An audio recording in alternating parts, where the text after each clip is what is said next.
Menenangkan. Joel dan Pasco tampak gelisah saat melihat nama si cerewet tertera di ponsel Pasco. Mereka bahkan sampai keringat dingin dan mengusap leher mereka berkali-kali. Jalan ke sana kemari menggigit jari bahkan terlihat seperti orang gila. Kalau ku angkat, apa yang akan kukatakan padanya? Ucap Pasco sambil menatap Joel. Hai sialan, kenapa juga harus begini? Kesal Joel. Sejak semalam dia sudah sibuk menghubungi David. Ini benar-benar sulit. Apa yang harus kita lakukan? Tanya Pasco. Hai sial, angkat saja, aku akan bantu menjawab. Kita katakan saja kalau David sedang istirahat. Ucap Joel. Tapi tunggu dulu, jam berapa ini? Tanya Pasco. Jam 6 sore. Joel menatap Pasco. Berarti itu jam 12 malam di Indonesia. Ucap keduanya saling menatap. Cepat-cepat Pasco mengangkat panggilan Diandra meskipun mereka harus menyiapkan telinga untuk mendengar omelan ibu hamil itu. Kenapa lama sekali mengangkatnya? Kak? Wah, kenapa kalian lama? Ada apa? Di mana suamiku? Di mana Kak David? Dian mimpi buruk lagi. Mana Kak David? Diana langsung histeris di seberang sana. Pasco dan Joel saling menatap. Ikatan batin suami istri itu benar-benar tak bisa diragukan. Di saat-saat seperti ini, Diandra bisa-bisanya menghubungi mereka dan menangis mencari suaminya. Padahal di Jakarta sudah menunjukkan pukul 12 malam. Kak David kenapa nggak angkat teleponnya? Sejak kami berbicara semalam, Kak David sangat sulit dihubungi. Di mana dia? Kenapa kalian semua susah dihubungi? Tangis ibu hamil itu, dia terseduh-seduh dan menangis sendirian di dalam kamarnya, di rumah besar keluarga Park. Dian, kamu tenang dulu. Kenapa kamu bangun? Ini pasti sudah tengah malam di Indonesia. David baik-baik saja, dia sedang melakukan rapat dengan klien penting perusahaan. Sejak jam 4 sore tadi dia melakukan rapat dan belum selesai. Jadwalnya sangat padat, ucap Pasco berbohong. Wah, kalian jahat, kenapa tidak bilang pada aku? Tangis wanita itu lagi. Maaf Dian, kami juga repot membantu David di sini. Ucap Joel membantu Pasco menangani Diandra yang terus-terusan menangis. Kak David baik-baik saja kan? Apa dia terluka?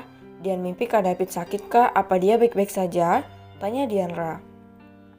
Tenang saja, David baik-baik saja di sini. Dia tak mengalami sakit apapun, hanya tergores ujung pena. Saking sibuknya, tapi itu bukan apa-apa. Ucap Pasco yang mencari-cari alasan hingga muncullah alasan aneh. Tenang Dian, kamu istirahat saja, ingat kandunganmu dek, dia bisa dalam bahaya kalau kamu tidurnya terganggu. Ucap Joel. Baiklah kak, kalau Kak David sudah selesai, bilang dia menghubungiku, pesan Diandra. Siap bu bos, seru Joel.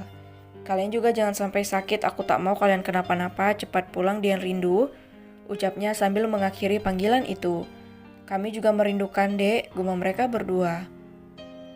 Syukurlah dia tidak terlalu rewel, tapi Joel menatap Pasco. Apa? Ketus Pasco. Dia seperti peramal, bagaimana bisa dia tahu kalau David sedang dalam bahaya? Ucap Joel. Hubungan batin mereka sangat kuat, Dian bisa merasakan apa yang dirasakan David, begitu juga dengan David. Mereka memang benar-benar ditakdirkan untuk berjodoh. Hanya saja para bajingan ini merusak kebahagiaan adikku. Ucap Pasco sambil menatap mereka semua dengan tatapan geram dan kesal. Lihat, dia sudah mulai kejang-kejang akibat obat itu. Rasakan bangsat, kau akan mendapatkan balasan yang setimpal atas apa yang kau lakukan pada mereka. Ucap Joel. Kalau begitu, Jocelyn kekasih Outnell juga korban mereka? Tiba-tiba Arthur berbicara. Menurutmu, setelah mendengar penjelasanku tadi, tanya Joel seraya menaikkan satu alisnya. Apa dia sudah tahu? Tanya Arthur. Sudah aku mengirimkan semua bukti kejahatan mereka pada Outnell, dia yang memintanya. Ucap Joel. Sudah terjadi, akan terjadi kekacauan besar di rumah sakit ini. Dia akan menggila. Ucap Arthur sambil menunduk dan menghela napas berat. Apa maksudmu? Tanya Pasco. Outnell pasti akan menghancurkan semua orang di rumah sakit ini. Dia pria yang menyeramkan jika sudah marah. Apa dia dekat dengan pria yang kurawat ini? Tanya Arthur. Sangat dekat, ucap mereka berdua. Beruang yang telah lama berhibernasi akan mengamuk. Amuk Kang Outnell kali ini akan sangat menyeramkan. Aku yakin dengan hal itu mereka akan mati di tangan pria itu.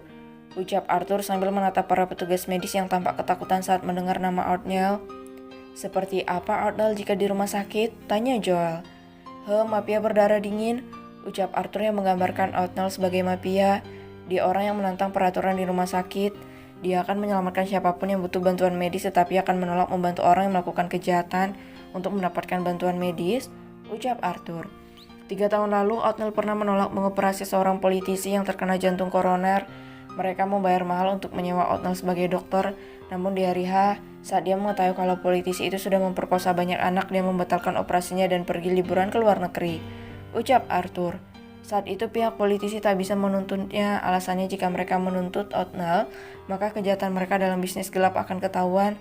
Akhirnya politisi itu merenggang nyawa dan Arnold menjadi buronan mereka. Selama 1 bulan mereka melacak keberadaan Arnold, namun setiap dilacak keberadaannya selalu berpindah-pindah, terang Arthur. Dan terakhir mereka berhasil menemukan Arnold. Sebenarnya lebih tepatnya mereka dibuat menemukan Arnold, dan yang terjadi saat itu mereka hilang tanpa jejak. Arnold membunuh mereka dan menenggelamkan mereka ke laut, ucap Arthur. Dari mana kau tahu hal ini? Tanya Arthur. Dari adikku, dia salah satu korban pelecehan politisi itu. Saat itu Arnold membawa serta beberapa anak yang dia selamatkan dari markas politisi itu. Mereka sudah diperingatkan untuk tidak keluar, tetapi adik perempuanku mengikuti Arnold karena khawatir. Namun dia melihat dengan mata kepalanya sendiri kalau Arnold benar-benar berbeda waktu itu, jelas Arthur. Pasco dan Joel saling menatap. Mereka tak pernah tahu kalau dokter bermulut ember dan ceplos-ceplos itu ternyata memiliki banyak rahasia di dalam hidupnya. Arnold benar-benar mengejutkan. Aku tak menyangka kalau dia juga psikopat sadis seperti kita bertiga, ucap Joel. Dia menutupi luka hatinya dengan sangat baik seperti seseorang yang tidur di sana, ucap Pasco sambil menatap David yang sudah ditangani dengan baik. Kalau begini dia bisa melakukan kesalahan dan mengotori tangannya dengan darah para bajingan ini, Joel berasumsi. Kita lihat saja nanti, batin Pasco sambil menatap tajam ke arah petugas medis yang mulai merasakan sensasi obat yang disuntikkan ke tubuh mereka. Di Indonesia, Diandra tampak duduk di atas kasurnya sambil mengusap perutnya. Sejak kemarin hatinya tertuju pada David. Dia sudah pulang ke rumah untuk mengobati rasa rindu pada aroma suaminya. Bukannya tenang, Diandra semakin merindukan suaminya. Kak, aku harap kau baik-baik saja. Aku tak bisa melakukan apapun di sini. Cepatlah pulang, kami merindukanmu. Jangan terlalu lama, ucap Diandra sambil menatap foto keluarga mereka yang diambil saat di Jerman. Kenapa lama? Aku rindu. Diandra terlelap sambil memeluk foto keluarga mereka. Air matanya mengering seiring dia terlelap dalam dunia mimpi.